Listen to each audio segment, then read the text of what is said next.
Bom, nós estamos nessa série aqui, falando sobre Jesus, respondendo às nossas perguntas e transformando as nossas vidas. Jesus, nos seus encontros com as pessoas, ele suscitava respostas e perguntas da alma das pessoas, e a partir daí ele trabalhava essas perguntas e trazia a resposta ao coração dessas pessoas, mudando a vida delas, dando um novo direcionamento.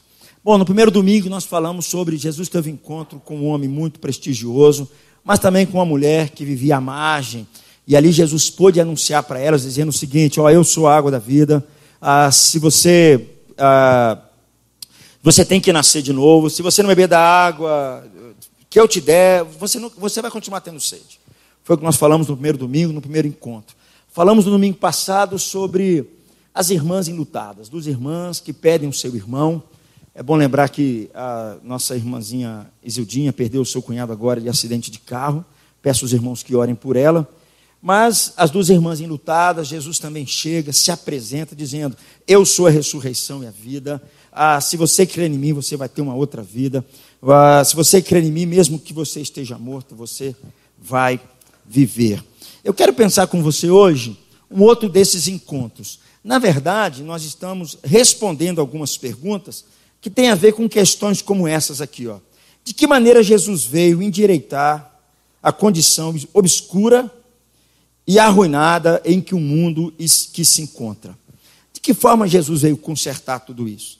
Eu sei mais do que nunca agora, se você ligar sua televisão, você vai encontrar milhares e milhares de pessoas apavoradas por um momento que está acontecendo agora na França. Mas não é só na França, é no nosso país, é na nossa cidade, em vários lugares do mundo, e a pergunta continua sendo a mesma: como é que Jesus pode endireitar a nossa condição totalmente arruinada? E aí eu quero pensar com você que Jesus ele teve um encontro, ele foi numa festa de casamento. Nós vamos ler um texto que vai dizer assim, que Jesus ele foi convidado, juntamente com os seus discípulos, para ir numa festa de casamento, um banquete de casamento, numa cidadezinha chamada Caná da Galileia.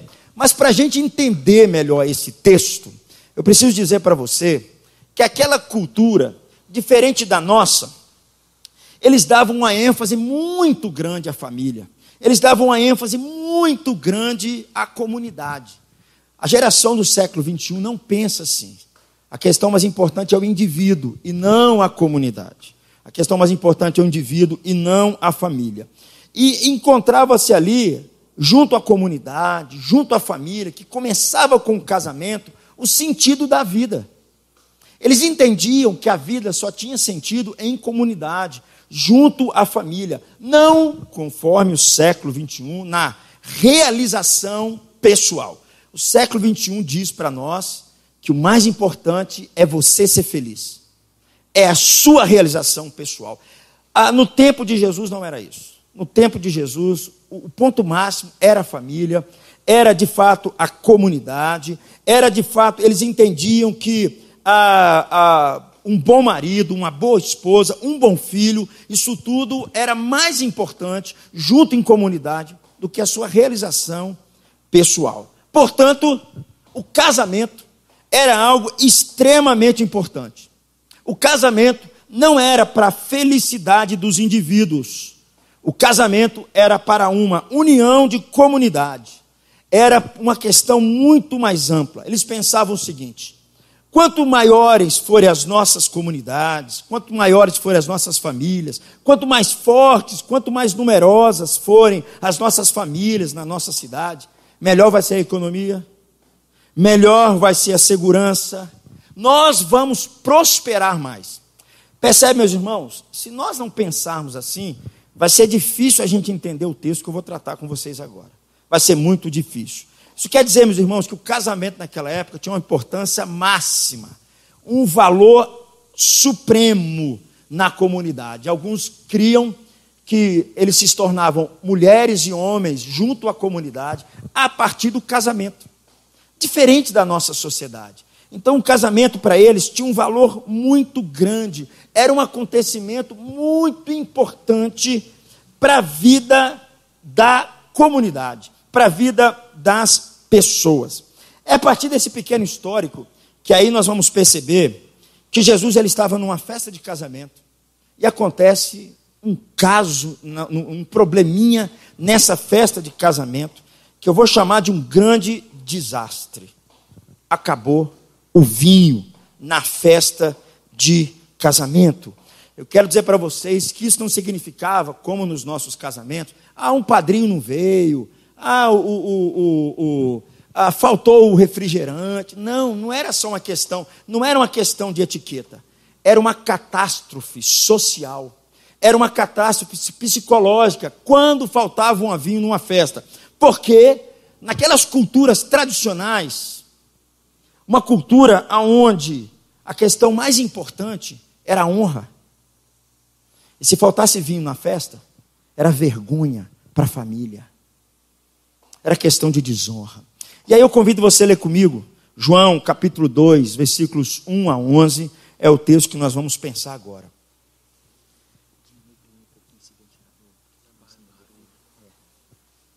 João capítulo 2, versículos números 1 a 11. Eu vou ler o versículo ímpar, e por favor, você leia o par. Diz aí: no terceiro dia, houve um casamento em Caná da Galileia. A mãe de Jesus estava ali.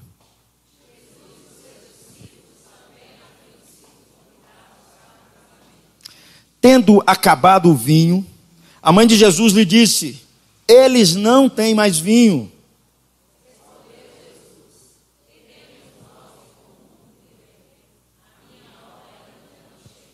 Sua mãe disse aos serviçais: façam tudo o que ele lhes mandar.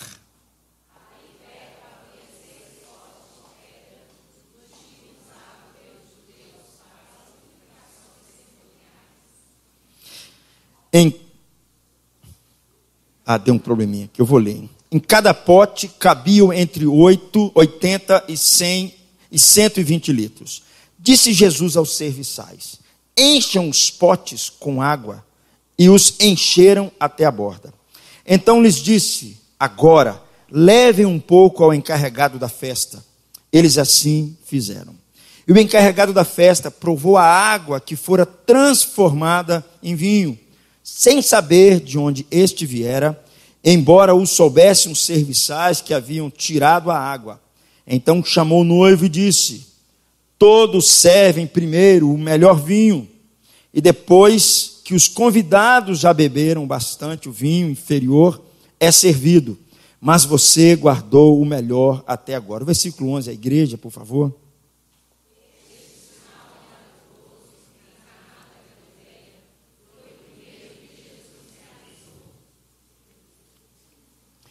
Está dando um probleminha aqui. Meus irmãos, quando Jesus ele diz esse texto, eu queria que você voltasse os seus olhos, porque no versículo de número 9, Jesus fala que não foi um milagre. Ele chama aquilo de um sinal. O que é um sinal? O sinal é alguma coisa que aponta para uma outra realidade. Então, o fato de transformar água em vinho, Jesus está fazendo um milagre, que é na verdade um sinal, que vai apontar para uma outra realidade que Jesus quer dizer para eles e quer dizer para nós. Esse foi, como o texto diz, o primeiro sinal, o primeiro milagre por meio do qual se manifestou a glória de Jesus. Foi a primeira forma que Jesus mostrou a sua identidade, quem ele era. Um pouco diferente dos nossos tempos, não é verdade? Porque tem uma turma aí que faz milagre, mas parece que o holofote é mais jogado para eles do que até para o próprio Jesus, não é verdade? Parece que o holofote, Jesus é só ali um meio de campo para ajudar o negócio, bem diferente dos nossos tempos, quando a gente ouve alguém dizer que fez milagre, parece que o milagreiro é a pessoa mais importante do que o próprio Senhor Jesus. Mas então Jesus aqui, ele está dizendo o seguinte: bom, eu estou fazendo um milagre para vocês, e esse milagre vai apontar para uma outra realidade que eu quero dizer para vocês. O fato aqui, meus irmãos, que Jesus ele mostra a sua identidade, é muito interessante. Aqui é o primeiro momento em que Jesus se mostra para as pessoas no seu ministério. É o primeiro momento em que ele mostra no seu ministério público quem ele é. Se eu chegasse para qualquer um de vocês aqui e chegasse para vocês assim o seguinte: eu estou com um cara aqui, com um cantor muito famoso, e eu gostaria muito de lançar esse cara. Eu preciso lançar esse cara na mídia. Esse camarada precisa ser conhecido na mídia. Ele andou gravando alguns CDs aí. Eu acredito que ninguém faria o que Jesus fez. Eu acredito que as pessoas, na verdade, elas fariam uma outra forma para apresentar essa pessoa. Eu creio que contrataria uma banda, contrataria um evento, colocaria nos meios públicos da cidade. Ninguém faria como Jesus fez para mostrar quem ele é, numa festa de casamento, numa cidadezinha bem pequenininha, uma cidade um pouco insignificante. Mas, meus irmãos, aqui é justamente o cartão de visitas de Jesus. Presta atenção, ninguém está morrendo. Jesus aqui não está expulsando nenhum demônio. Jesus aqui não está fazendo nenhum milagre de transformar pedras, transformar pães. Jesus simplesmente, ele está dando continuidade a uma festa de casamento, transformando a água em vinho. Por incrível que pareça, o primeiro milagre de Jesus, Jesus usa o seu poder sobrenatural para produzir vinho em abundância, para dar continuidade numa festa. Uma vez eu assisti na televisão, num desses programas de televisão que a gente conhece aí, desses caras que estão ocupando a mídia, e o preletor, que é conhecido como, tem um título assim bem reconhecido, ele leu esse texto de João 2, sabe o que ele falou? Ele falou assim, que tolice é essa que Jesus fez aqui? Que desperdício, isso aqui não tem nada a ver com nada. É alguém, meus irmãos, que junta de domingo após domingo, milhares de pessoas assistindo televisão, indo nos seus cultos. Porque ele não conseguia enxergar aqui que ele pudesse tirar desse texto alguma forma de ganhar dinheiro das pessoas, de explorar as pessoas. Ele não conseguia ver isso aqui.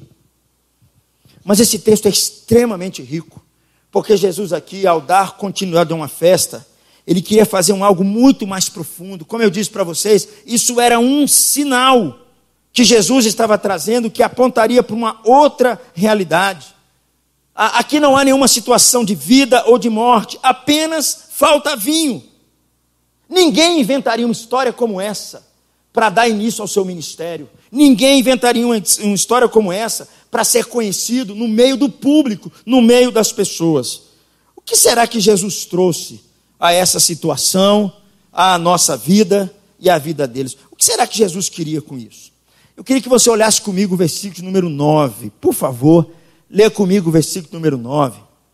E o encarregado da festa provou a água que fora transformada em vinho, sem saber de onde este viera, embora o soubessem os serviçais que haviam tirado a água. Então chamou o noivo. Percebe que no versículo 9, o texto apresenta a pessoa que é responsável pela festa. Era um mestre de cerimônia, era o coordenador de todas as coisas, ele era responsável para convocar as pessoas, para celebrar aquela festa, ele era responsável para se certificar de que tudo estava em ordem para que aquela festa pudesse ser celebrada. Cabia a esse mestre de cerimônia fazer uma grande festa. Era a responsabilidade dele. O que Jesus está dizendo aqui nesse texto para nós é que quando Jesus ele transforma a água em vinho, sabe o que ele faz? Ele salva o dia do casamento. Ele salva aquele dia que era tão importante, não só para aquele casal, mas para aquela comunidade. Sabe o que Jesus está fazendo aqui? Ele está dizendo o seguinte: eu sou o verdadeiro mestre de cerimônia, eu que vou dar um banquete para vocês, eu é que sou o Senhor da festa. É isso que ele está fazendo. Quando ele dá continuidade ao casamento, a festa, é isso que ele está dizendo. Mas espera aí, quando nós lemos a Bíblia, o papel de Jesus não é esse. Jesus não veio para morrer por nós. Jesus não veio, na verdade, para se humilhar.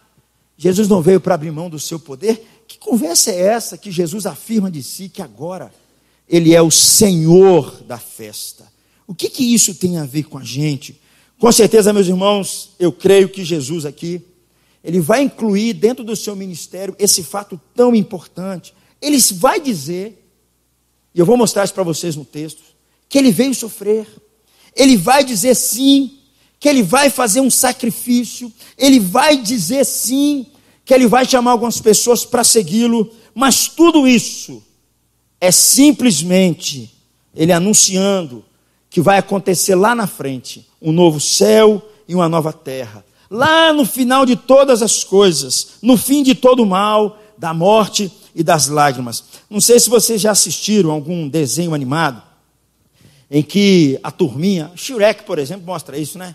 Eles estão no meio da floresta, todo mundo celebrando, todo mundo brindando, todo mundo dançando, todo mundo brincando, todo mundo tomando vinho, todo mundo cantando uma música. Nada disso se compara à festa que Jesus está trazendo, que ele vai trazer no fim da história. Jesus está dizendo assim, de forma de início: quem crê em mim vai ter a partir do seu interior um rio de alegria enorme. Quem crê em mim, eu vou antecipar no coração dele uma festa que eu estou aguardando quando eu voltar. Quem crê em mim, eu vou antecipar no coração dele uma alegria que eu estou reservando quando eu voltar. Quem crê em mim vai ter agora um tempo muito especial. Mesmo você vivendo em tempos duros, tempos difíceis, tempos de perdas, tempos de dificuldade dentro de casa, Jesus já está antecipando. Quem crê em mim, eu vou colocar uma alegria no coração dele, que o mundo inteiro não consegue dar. É isso que Jesus está dizendo aqui. Aqui ele está usando o que a gente chama de uma linguagem dos sentidos, para falar sobre algo muito profundo, para falar sobre algo que Deus quer fazer, para falar sobre algo, sobre uma salvação e para falar sobre o próprio Deus. Olha comigo, meus irmãos, o Salmo de número 34, que é essa linguagem dos sentidos. Leia comigo, por favor, um texto muito pequenininho. Ó, provai e vede que o Senhor é bom. Mas espera isso, você já não sabe que Deus é bom? Por que será que o salmista está pedindo para a gente provar que Deus é bom? Ele está querendo tirar a gente do nosso estágio morto que a gente se encontra, desse estágio que muitas vezes a gente pega conceitos bíblicos e coloca só na cabeça, essa coisa não desce no coração e ela não vem para a vida. É claro que vocês sabem que Deus é bom. Davi está dizendo, mas eu quero que vocês provem que Deus é bom. Eu quero que vocês experimentem essa profundidade na vida de vocês, que Deus é bom. O que eu quero dizer para vocês, meus irmãos, é que Jesus, ele vem trazer para mim e para você uma alegria tão profunda, uma satisfação tão profunda ao coração, que isso não vai ser só depois, quando ele vier, Vanessa. Vai ser agora. A gente já vai poder desfrutar dessa alegria agora. Meu amigo, a Bíblia, ele não nos dá outra escolha. Você sabe o que ela fala sobre o último dia? Você já leu alguma coisa que a Bíblia fala sobre os fins de todos os tempos? Leia comigo, por favor, Isaías, capítulo 25, versículos 6 a 8. Eu vou ler os pares, você lê os ímpares. Neste monte, o Senhor dos exércitos preparará um farto banquete para todos os povos, um banquete de vinho envelhecido, com carnes suculentas e o melhor do vinho.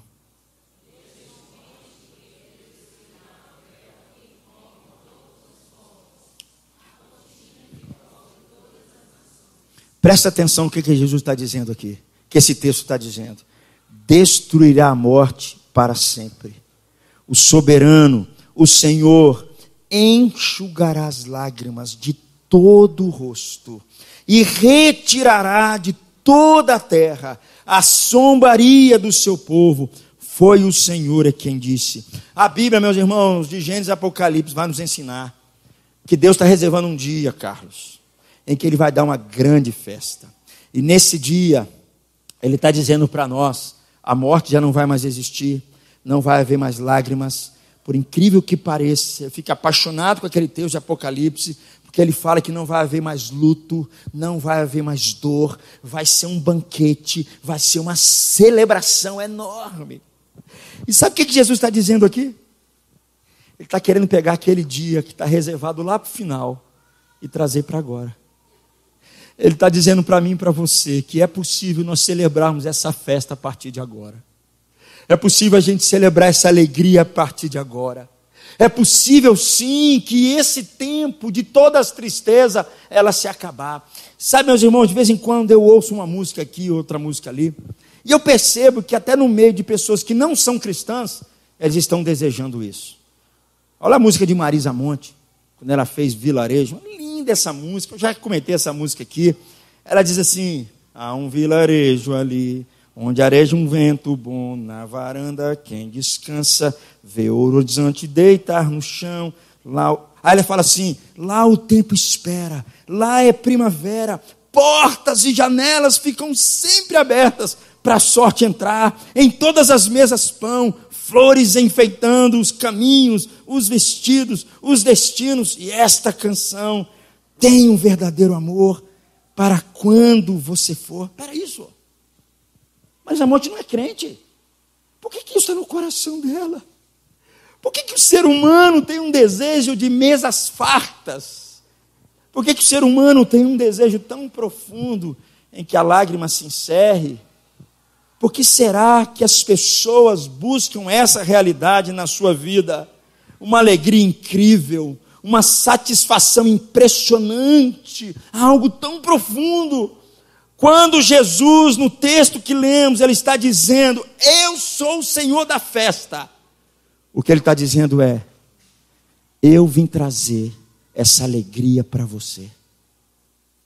Essa alegria que muitas vezes você tem procurado em um monte de lugar e você não tem achado. Você tem buscado até na religião, mas você não tem achado.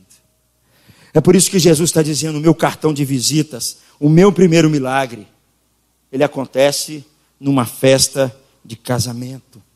Isso mostra, meus irmãos, o que é que Jesus não só veio trazer, mas principalmente a pergunta fica: como é que ele faria isso? Como é que Saulinho, Jesus, poderia fazer isso? Antecipar essa alegria tão grande que ele está reservando lá para o final, ele trazer para agora, para as nossas vidas. Como é que ele poderia trazer essa alegria que todo coração humano tanto anseia, tanto busca? As músicas expressam isso, os filmes expressam isso, as pessoas estão atrás disso. Como é que eu e você podemos agora desfrutar dessa alegria a qual Jesus está dizendo que ele haveria de trazer? Observe mais um detalhe, meus irmãos, no texto que lemos. Eu falei com vocês que naquela cultura, se faltasse vinho no casamento, seria vergonha não só para os noivos, seria vergonha para a família, seria vergonha para a sociedade. Aquela cultura dependia que aquela festa fosse muito bonita. Sabe o que Jesus faz quando ele transforma água em vinho? Ele não só salva o casamento, ele não só salva a alegria deles, e ele faz isso, meus irmãos, o texto nos diz, enchendo as talhas usadas pelos judeus. Não foi assim que Jesus fez? Havia algumas talhas, Jesus pede para encher aquelas talhas de água, e quando eles vão enchendo aquelas talhas de água, eu fico tentando imaginar um colocando água no outro. Eu falei assim: rapaz, como é que nós vamos falar? Quem está mandando fazer esse negócio aqui? Eu falei assim: fala que é o filho da dona Maria que está mandando fazer esse negócio. Aí o troço rola. E quando pensa que não, aquela água se transforma em vinho. E a festa continua. Sabe como é que Jesus deu continuidade à festa? Enchendo as talhas usadas pelos judeus. Agora eu preciso trazer um detalhe para você que é importante. Sabe por que aquelas talhas eram usadas? Elas tinham um propósito. Era um propósito de purificação cerimonial. Todo o Antigo Testamento, ele usa ritos e regulamentos que vai exigir algumas purificações para que as pessoas pudessem ficar limpas. Na verdade, as talhas apontavam, não era uma questão física, apontavam a necessidade espiritual. Elas transmitiam, aquelas talhas, a ideia de que Deus é santo, de que Deus é perfeito e de que nós somos falhos. E para eu e você estarmos à presença de Deus, a gente tem que estar limpo, a gente tem que estar purificado, a gente tem que estar lavado para estar na presença de Deus. Aquelas talhas simbolizavam isso. Era um ritual de purificação e de perdão dos seus pecados. Quando Jesus ele usa essas talhas, há um propósito mais profundo naquilo que ele está fazendo. É por isso, meus irmãos, que muitos judeus, eles contavam com vários ritos de purificação, que chegava em alguns casos a ser até sacrifícios de sangue, porque eles queriam, sabe o que eles queriam? Eles queriam estar na presença de Deus, e eles pensavam, eu preciso me purificar, eu preciso me limpar, para Deus me aceitar. É nesse ponto, meus irmãos, que nós precisamos lembrar, que a falta de vinho era mais do que um constrangimento para os noivos. A falta de vinho era muito mais do que uma falta de constrangimento para os noivos. Imagine, meus irmãos, a humilhação deles, a vergonha que a família passaria naquela cultura baseada na vergonha e na honra. Como eu falei com vocês, no nosso ocidente, extremamente individualista, muitas vezes não conseguimos compreender isso, né? Mas todavia aqueles jovens, eles estavam certamente sobre a ameaça de uma vergonha, sobre a ameaça de uma desonra, sobre a ameaça de uma culpa pública. Sabe o que Jesus faz? Jesus salva eles. Jesus os salva da vergonha, Saulinho. Jesus os salva da culpa pública. Jesus os salva deles terem que passar por aquela situação tão constrangedora. E sabe como é que Jesus faz isso? Ele utiliza algumas talhas empregadas para purificação cerimonial. Ele está dizendo para nós por que ele veio e para que ele veio. Aquilo apontava que Jesus, em Jesus, na pessoa de Jesus, todo o Velho Testamento, todas as leis do Velho Testamento, todas as cerimônias do Velho Testamento se cumpriria na pessoa de Jesus. O que eu quero dizer com isso? Para mim poder explorar um pouco mais esse texto, eu tenho que fazer você pensar num negócio que eu sei que você não vai gostar do que eu vou falar aqui.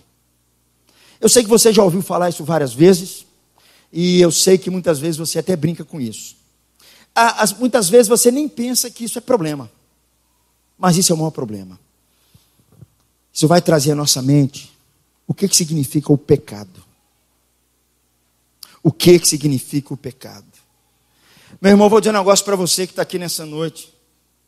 É impossível você compreender a alegria que Jesus quer trazer se você não levar a sério a realidade do pecado. Você pode até tentar, você pode até se esforçar.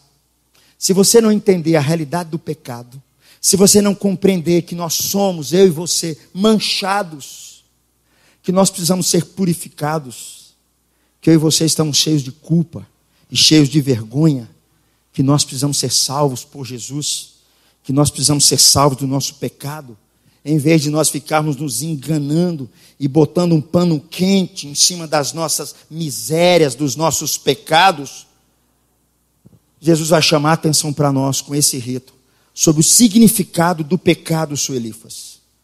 Meu amigo, eu quero dizer um negócio para você. Eu sei que no fundo, você sabe que existe alguma coisa de errado com você. No fundo, você sabe que existe alguma coisa de errado com a sua vida. E aqui eu gosto de fazer essas perguntas.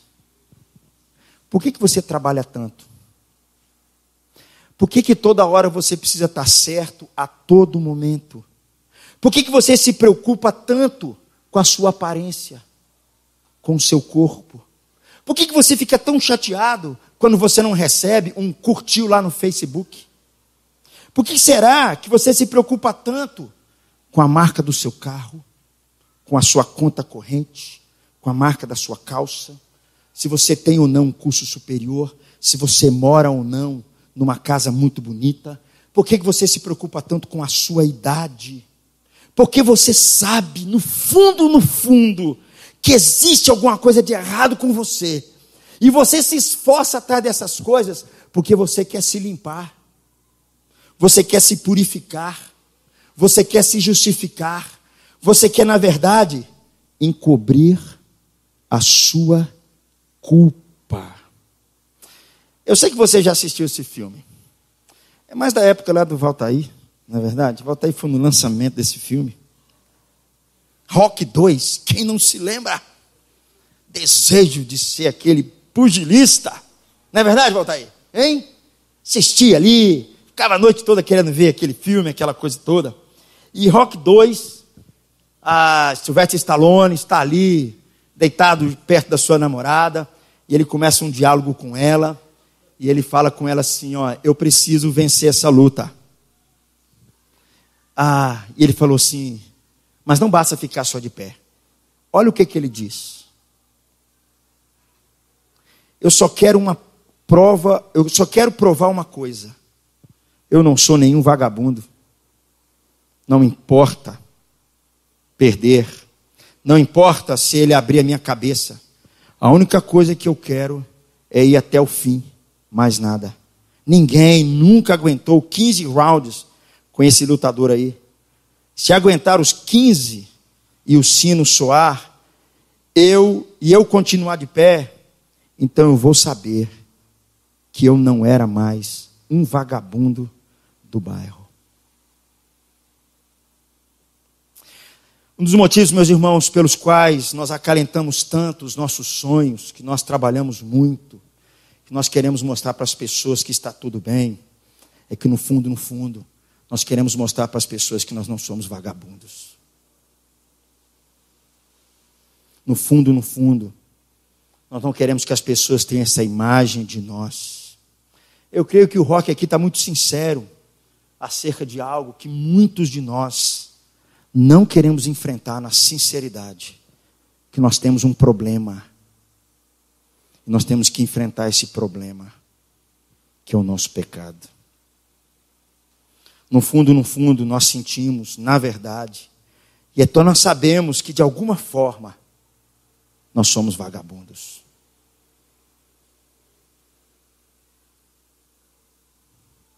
Meus irmãos, eu tenho a plena convicção de que nós sabemos da nossa necessidade de nós sermos lavados, nós sermos purificados. Inclusive, nos incomoda muito a ideia do pecado, e ela é extremamente desagradável. Porque no fundo, ninguém quer ser reconhecido porque ele é egocêntrico, porque ele é egoísta, porque ele é ganancioso, porque ele é invejoso.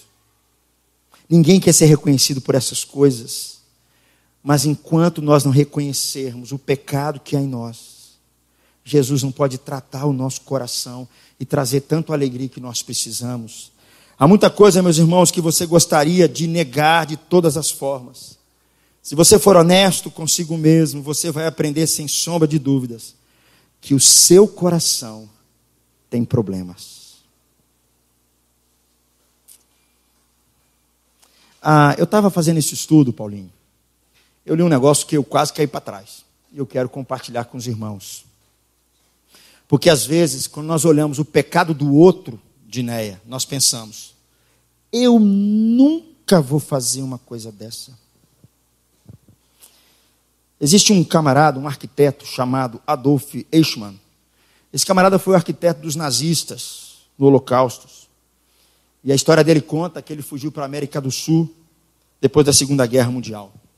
Em 1960, ele foi levado para Israel para ele ser julgado pela corte de Israel. E aconteceu um incidente muito interessante no momento do seu julgamento, que para ele ser julgado, era necessário que buscassem testemunhas com respeito ao seu crime, com respeito às suas atrocidades, com respeito às suas maldades. Eles não poderiam julgá-lo se não tivessem testemunhas. E uma dessas testemunhas era um homem chamado Ben-Hur. E ele foi chamado para depor ali junto daquele homem. E ali, quando ele se depara com aquele homem, o relato da história conta que o Ben-Hur, ele simplesmente desaba em choros. Ele desaba. Ele se desmancha diante daquele homem e ele cai no chão em prantos. Um tempo depois, uma dessas canais de televisão, tipo o Jô Soares 11:30, né, que faz entrevista com as pessoas, foram entrevistar esse Ben-Hur.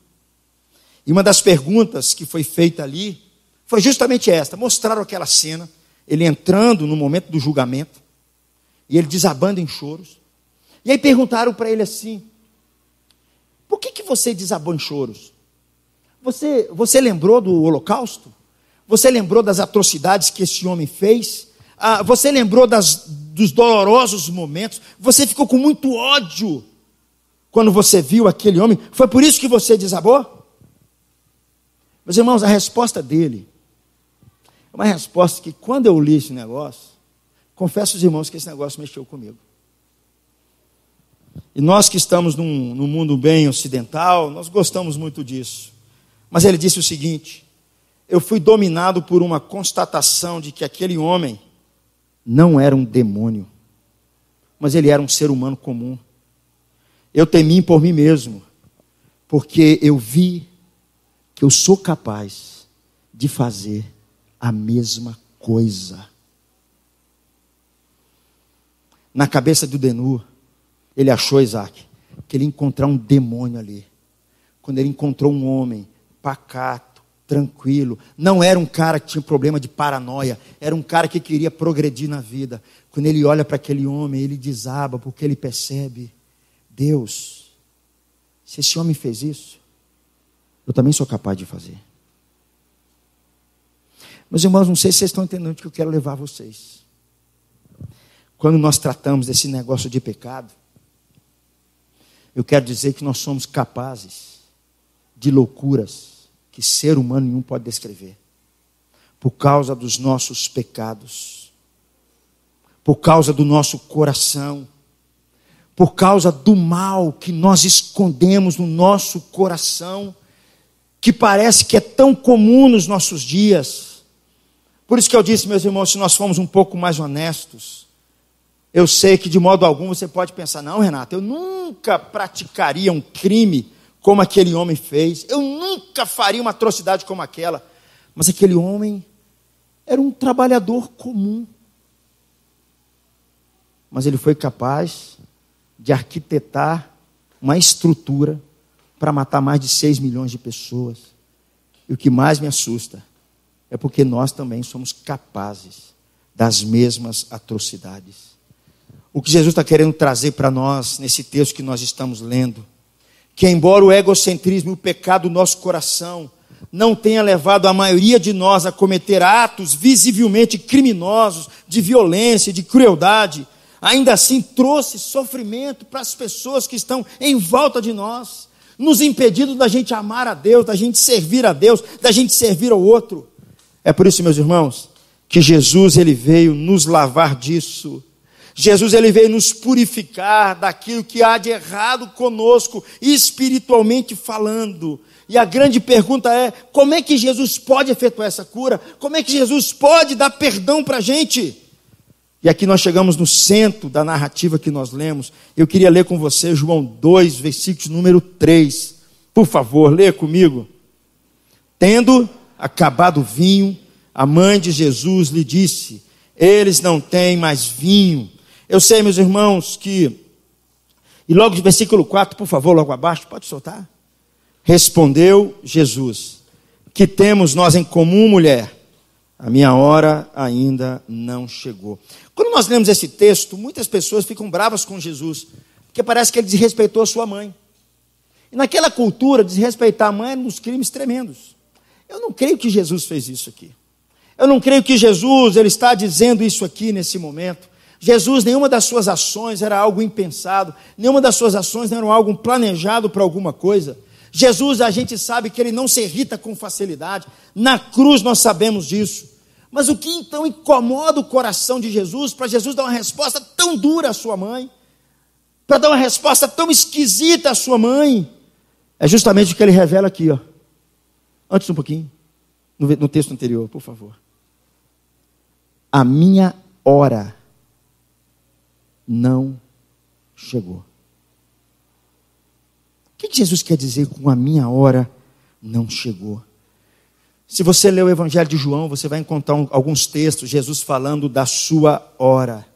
A sua hora, meus irmãos, era o momento em que Jesus foi pendurado naquela cruz. Ele está dizendo para a mãe dele: a minha hora ainda não chegou. Eu sei que você entende aqui algumas trocas de palavras, mas no fundo, Jesus aqui está dizendo para a mãe dele assim de forma clara: mãe, eu sei que você entende algumas coisas, mas eu sou obrigado a dizer para você que a minha hora ainda não chegou, ou seja, eu ainda não estou pronto para ir à cruz, eu ainda não estou pronto para morrer. É muito improvável aqui que Maria soubesse o significado da minha hora. Ela não tinha uma compreensão tão profunda sobre o que Jesus iria fazer. Por isso que ela não discute, ela não briga como faz as mães modernas, elas não ficam vermelhas como faz as mães modernas, ela não se desgosta, ela simplesmente diz: faça o que ele está pedindo para vocês fazerem. Mas a grande pergunta é: o que está na cabeça de Jesus? Por que ele se relaciona, porque ele relaciona um simples pedido de vinho com a hora da morte da sua mãe? Como eu falei com vocês no começo, Jesus está apontando aqui para alguma coisa. O milagre que ele faz aqui é um sinal de alguma coisa que ele haveria de fazer. Na cabeça de Jesus, o vinho, o que o vinho de fato representava? O que falta na cena, meus irmãos, para transformar a vergonha daqueles casais, daqueles noivos, em vergonha, transformar aquilo que é vergonhoso e transformar agora numa alegria. Sabe o que está faltando? O vinho. Sem o vinho, eles estariam numa profunda vergonha. Mas agora com o vinho, eles poderiam desfrutar uma alegria. Mas aonde esse vinho deveria ser colocado? Em algumas talhas, que simbolizavam na pessoa de Jesus, do que ele estava dizendo, uma limpeza, não só física, meus irmãos, uma limpeza espiritual. Jesus já está dizendo de forma muito clara para nós: a alegria que eu vou dar para o coração de vocês, ela só é possível se vocês entenderem a realidade do pecado de vocês, se vocês entenderem o que eu vou fazer por vocês naquela cruz, se vocês crerem naquilo que eu vou fazer por vocês naquela cruz, senão vocês vão continuar buscando a alegria em um monte de coisas. Mas a alegria que eu dou para dar para vocês, ela só é possível a partir daquilo que eu vou fazer por vocês. Essa declaração que Jesus está trazendo aqui, que na verdade estava muito longe de uma mera festa de casamento, estava muito longe do entendimento da mãe dele, dos noivos, da noiva e tudo mais. Jesus enxerga uma coisa mais profunda. Ele está dizendo: eu posso trazer essa alegria para vocês, eu posso trazer alegria para o mundo, eu posso purificar a humanidade da sua culpa e da sua vergonha. Foi para isso que eu vim para trazer alegria. Mas mãe, entenda uma coisa: para me trazer essa alegria para você, eu vou ter que morrer. Eu vou ter que ir numa cruz. Muita gente não entende isso. Muita gente não entende isso. Eu creio, meus irmãos, que é isso que estava passando na cabeça de Jesus. Ele estava passando uma coisa ainda mais profunda. Ele não estava querendo só se relacionar com a gente como um rei se relaciona com seus empregados. Jesus estava chamando para a gente que ele estava numa festa de casamento, num relacionamento muito mais profundo, Lude. Ele estava chamando a gente para um relacionamento de amor para conosco. É como um marido quando ama a sua esposa e quando a sua esposa ama o seu marido. Jesus faz isso numa festa de casamento, Glasner, porque ele não está querendo que as pessoas só se relacionem com ele para procurar bênçãos. Jesus está chamando as pessoas para se relacionarem com ele por meio do amor, para experimentar o amor de Jesus na sua vida, para poder desfrutar a beleza do amor de Deus de forma profunda na sua vida. Por várias e várias vezes na Bíblia apresenta Deus como noivo do seu povo. Olha alguns textos aqui, e que aponta também para Jesus. Olha, leia comigo Marcos 2, versículo 19. Vê se Jesus não está falando dele aqui, olha só. Acaso os convidados para o casamento podem jejuar enquanto o noivo está com eles? Percebe que Jesus está falando que ele é o noivo. Ele está tomando a consciência de que ele é o noivo, que ele é Deus, Criador, que quer se relacionar com o seu povo, como um noivo se relaciona com a sua noiva, um relacionamento de intimidade, de amor. Olha o que diz um pouco mais à frente em Apocalipse, 2 textos. Vi a cidade santa, a nova Jerusalém, que descia do céu, da parte de Deus, enfeitada como uma noiva, preparada para o seu noivo. A noiva aqui é a igreja, o noivo aqui é Jesus. Olha o que diz o versículo 19, capítulo 19, versículo 9. E me disse: escreve, bem-aventurados os que são chamados à ceia das núpcias do Cordeiro. Em outras palavras, no fim dos tempos, Haverá uma festa para encerrar todas as festas. No fim do tempo vai haver um banquete maravilhoso, uma festa de casamento maravilhosa, onde Deus, de forma profunda, vai juntamente com a sua igreja celebrar um banquete de casamento, uma festa profunda. É isso que o meu coração anseia. Para essa grande festa de casamento, onde não vai haver mais dor, não vai haver mais luto, não vai haver mais nada disso, onde a alegria vai ser imensa. Agora o que Jesus está dizendo, eu sou esse noivo, e eu estou querendo antecipar essa alegria para o coração de vocês. Vocês não estão percebendo isso não. Eu sou o grande noivo da festa. É quem faço as coisas funcionarem para que a alegria verdadeira tome o coração de vocês. Mas essa alegria verdadeira só vai ser possível se eu morrer na cruz por vocês. Se vocês colocarem a sua confiança não em vocês mesmos, mas em mim. De repente, meus irmãos, estava Jesus numa grande festa de casamento.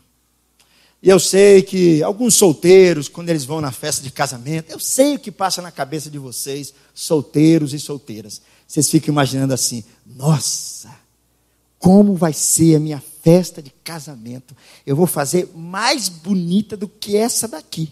Eu sei que passa isso na sua cabeça. Eu fico imaginando Jesus ali naquela festa de casamento, sentado e vendo os noivos ali. E eu creio que passou no coração de Jesus o seguinte: eu estou preparando uma boda, uma festa para a minha igreja, onde eu vou receber a minha noiva, e nós vamos fazer uma festa linda.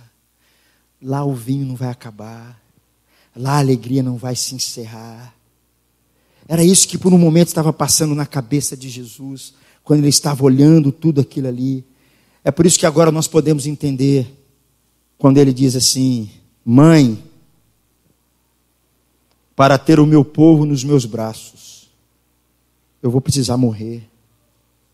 Para que o meu povo beba o cálice da alegria e da bênção festiva, eu terei que beber o cálice da justiça, o cálice do castigo, o cálice da morte. É isso que Jesus está dizendo para nós aqui. Como é que Jesus vai trazer essa alegria? Perdendo a sua própria alegria. Como é que Jesus então vai fazer isso? Deixando com o Pai a sua existência celestial, levando no seu tempo, Valtair, uma vida extremamente solitária, para muitos incompreendida. No final da sua caminhada, Jesus morrendo numa cruz no nosso lugar. Sabe, meus irmãos, quando eu leio essas coisas, eu fico pensando comigo. Tem muita gente nos nossos dias que eles não gostam de igreja, eles não gostam de doutrina, eles não acreditam mais no inferno, eles não acreditam mais na ira de Deus. Sabe o que eles gostam?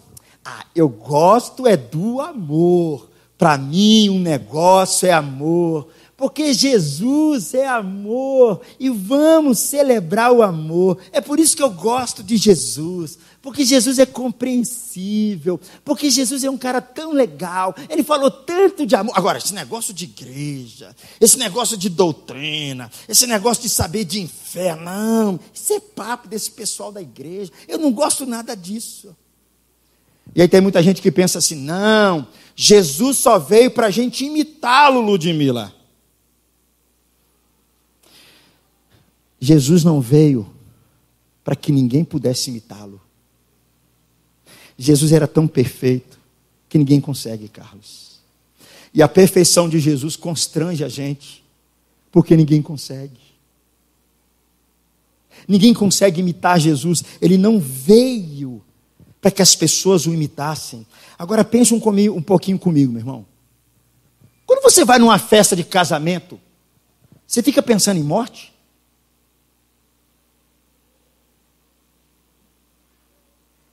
Jesus está numa festa de casamento. Ele está pensando na sua morte. Ele está olhando para ele e pensando na sua morte. A morte de Jesus não saía da sua cabeça. Você sabe por quê? Porque Jesus não veio para ser um bom exemplo para mim e para você. Jesus não veio para isso. Jesus é bom demais. Ele veio para dar a vida dele no lugar dos pecadores. Ele não veio para ser exemplo de vida para ninguém. Ele veio para morrer. Se numa festa de casamento Jesus está pensando na sua morte, porque isso para ele era muito importante. Porque isso para nós é muito importante. Porque a única forma da alegria de Deus invadir o seu coração é no dia que você reconhecer Jesus, que Ele morreu no seu lugar, por causa dos seus crimes, por causa dos seus pecados, por causa da sua rebeldia, por causa da sua desobediência, porque você se acha um cara muito bom. A alegria no coração humano só começa quando o cara se reconhece diante de Deus. Foi para isso que Jesus veio, queridos. Foi para isso que Ele veio perdoar a gente. Ele não veio ser modelo de vida moral para ninguém. Perceba aqui, meus irmãos, Jesus não veio para nos dizer como nós nos salvamos, mas Ele veio para nos salvar. Ele veio para morrer. Ele veio para derramar o seu sangue. Ele veio para tomar o cálice da maldição e do castigo, para que eu e você pudéssemos tomar o cálice da bênção, o cálice da alegria, o cálice do amor. É isso que Jesus está sinalizando quando Ele faz o seu primeiro milagre num casamento. Ele está falando justamente, Gladney, do seu propósito, da sua morte. Ele está falando que Ele viria nos substituir. Ele está falando que Ele veio cumprir tudo o que o Velho Testamento sempre disse sobre o templo, sobre o tabernáculo, sobre o véu, sobre tudo isso. E no coração de tudo isso tinha um sangue. É o que Jesus está dizendo. Por que, meus irmãos, tinha um sangue lá no meio? Porque nós somos pecadores. E nós merecemos a punição. Nós precisamos que alguém pague os nossos pecados por nós. Nós precisamos que alguém morra no nosso lugar. É interessante que muitos séculos atrás se matava um animal, Isaac. E alguns pensavam que matando aquele animal, seus pecados estavam purificados. Mas eles sabiam que aquele animal não podia fazer isso. Mas no tempo de Jesus, quando Jesus se apresenta, João Batista olha para Jesus e fala assim: eis o Cordeiro de Deus que tira o pecado do mundo. Jesus é esse Cordeiro que o Velho Testamento anunciava que morreria no nosso lugar. Ele, aquele sem pecado, Ele sendo Deus, morrendo numa cruz. Perceba, meus irmãos, que uma pessoa qualquer irá fazer isso, mas o Criador do universo, Ele veio em carne para morrer numa cruz. E aqui, deixa eu abrir um espaço para te lembrar de um detalhe que talvez você está esquecendo. Deus não pode perdoar o seu pecado de qualquer jeito. Um dos negócios mais caros para a humanidade se chama perdão. Você acha que Jesus, para perdoar o seu pecado, foi só olhou assim e falou assim: nossa, ele foi na igreja. Olha, ele cantou. Olha, ele falou meu nome. Olha, ele é tão bonzinho. Ele ajudou aquela senhorazinha. Deus não pode perdoar os nossos pecados assim. Uma das coisas mais caras nas Escrituras se chama o perdão. Porque o perdão significa que uma dívida foi cometida, e quem cometeu essa dívida fomos nós. E quando Jesus morre no nosso lugar, Ele assume essa dívida nas suas próprias costas e paga com a sua própria vida. Ele arruína a sua própria vida para que nós pudéssemos ter vida. O perdão, Saulinho, não é tão barato assim como nós achamos. Custou o sangue do nosso Senhor Jesus Cristo, porque Deus é tão santo que Jesus ele tinha que morrer por nós, para que nós pudéssemos ser aceitos agora, purificados, lavados, não pelo nosso esforço, não pelos nossos méritos, não pelas nossas boas obras, mas pelo sangue do Cordeiro, pelo sangue de Jesus, não porque nós nos achamos pessoas tão legais, pessoas tão simpáticas. Meus irmãos, o que eu encontro de pessoas nessa cidade, que elas acham, porque elas são tão legais umas com as outras, elas vão para o céu. Elas têm uma lista de amigos no seu Facebook, no seu WhatsApp, ela tem uma rede de relacionamentos, é legal com todo mundo. E elas acham, porque elas são legais, elas vão para o céu. Elas vão ser aceitas por Jesus. Elas não têm ideia do preço do perdão naquela cruz. Elas não têm ideia do volume, do tamanho dos seus pecados. Eu creio, meus irmãos, que por meio do sacrifício de Jesus, que nós agora podemos ser recebidos nos braços do nosso noivo. Eu quero concluir dizendo assim que todas as vezes que a Bíblia conta uma passagem como essa, não é para só falar sobre Deus, é para a gente enxergar uma coisa que a gente não está enxergando aqui. Se Jesus, meus irmãos, meus amigos, Ele é como um noivo para nós, se você se entregar para Ele por meio da fé, isso significa, por um lado, que Ele, Jesus, quer se deleitar em você. Ele quer ter alegria em você. Ele quer gozar alegria com você. Toda vez que Deus escolhe uma imagem assim, Ele está dizendo alguma coisa acerca de nós. Eu sei que aqui muitos sabem disso. Você sabe como é que um noivo vê a noiva quando ele atravessa o corredor da igreja? Eu lembro, meus irmãos, do meu casamento. Assim, não vou lembrar tudo, né? Eu estava tão nervoso, não é verdade? Eu estava pensando a gente viajar e tal, não é verdade? Mas eu lembro, todo mundo lembra, não é verdade? No casamento. Né, Joãozinho? Quando a noiva entra lá assim, toda enfeitada, toda bonita, dá um negócio no coração, né, Paulo Moisés? Dá um negócio assim, né? Coração da gente. O coração bate mais rápido um pouquinho assim. Sabe qual que é o desejo do noivo naquela hora, quando ele vê a noiva? Ele chega para ela e fala assim: meu bem, eu quero dar o mundo todo para você. Passa tudo isso no coração do noivo. Ele deseja dar tudo para ela. Ele deseja, assim, se deleitar nela. Ele quer ver a alegria dela. Ele fica encantado com ela. E ele deseja, no fundo do seu coração, oferecer tudo para ela.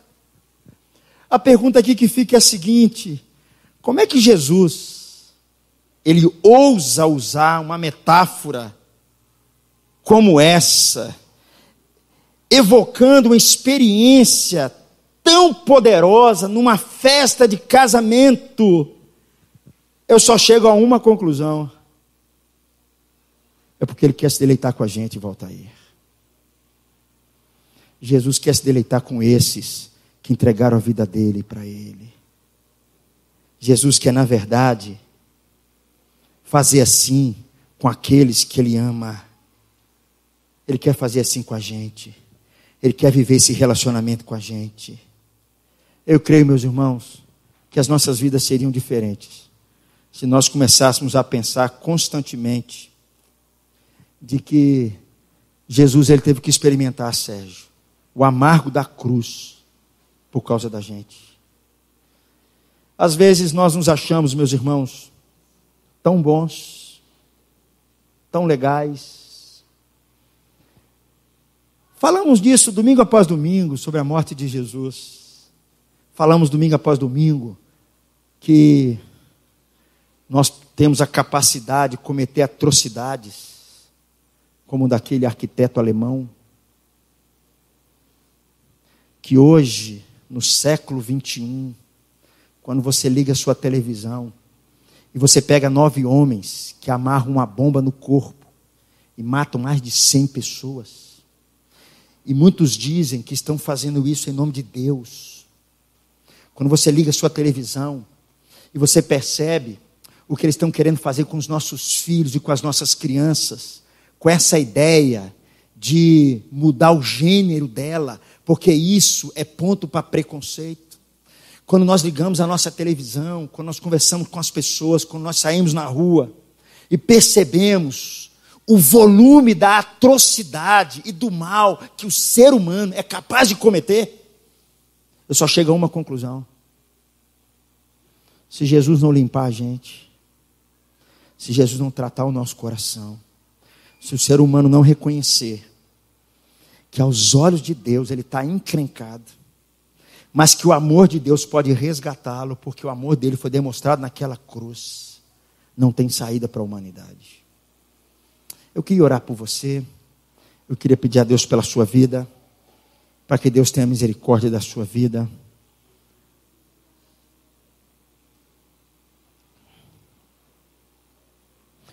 Ó Deus, muitas vezes a gente está tanto tempo dentro de igreja,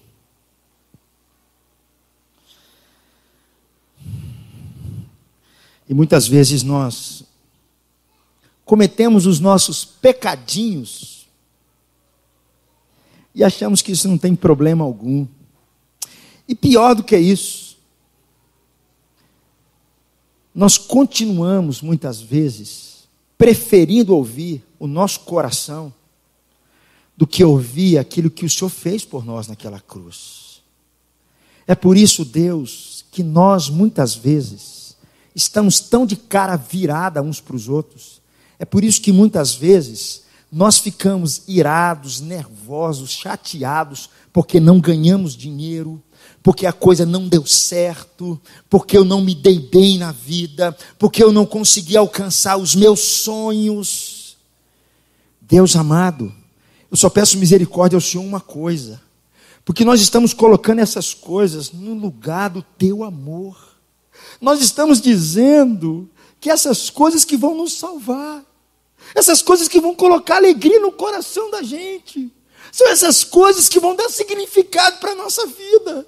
Foi quando eu tiver a beleza que eu tanto almejo, quando eu tiver o corpo que eu tanto almejo, quando eu tiver o dinheiro e fizer as viagens que eu tanto almejo, quando eu tiver tudo funcionando certinho. Deus, nós estamos colocando isso no lugar do nosso Senhor Jesus.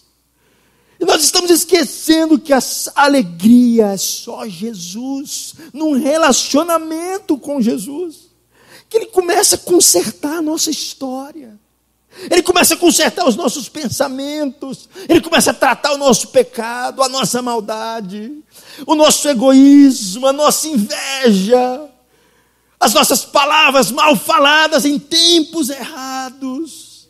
É só o Senhor Jesus para consertar isso. Mas muitos de nós estamos enganados, porque nós colocamos a nossa esperança naquilo que não vai nos trazer nada. Nós colocamos a nossa esperança no dinheiro, no poder, nas posições sociais, no bem-estar, na família. Deus tem misericórdia de nós. Muitas vezes, ó Deus, nós vivemos uma vida tão miserável, e poderia ser uma festa de casamento, uma alegria imensa, se nós entendêssemos que Jesus é o grande noivo, Ele é o chefe da festa, é Ele quem providencia o vinho, é Ele que dá continuidade à festa, é Ele que faz com que a gente não fique com vergonha, que a gente passe vergonha, que a gente viva com senso de culpa. É só o Senhor. Jesus estava dizendo: a minha hora não chegou. Oh Deus, o Senhor está falando para a gente o quanto o Senhor nos ama, o quanto o Senhor deu por nós naquela cruz.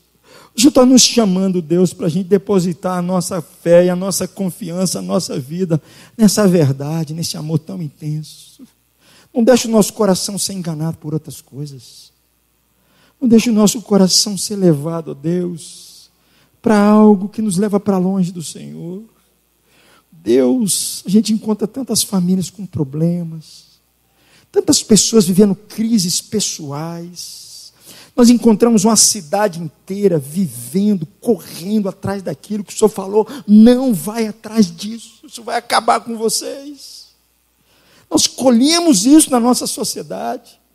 Mas, Pai, eu quero pedir ao Senhor outra coisa. Para nós, Pai, que Já conhecemos o Senhor. A gente vem à igreja, a gente canta, a gente se senta nos bancos. Deus, não deixa a realidade do teu amor fugir do nosso coração.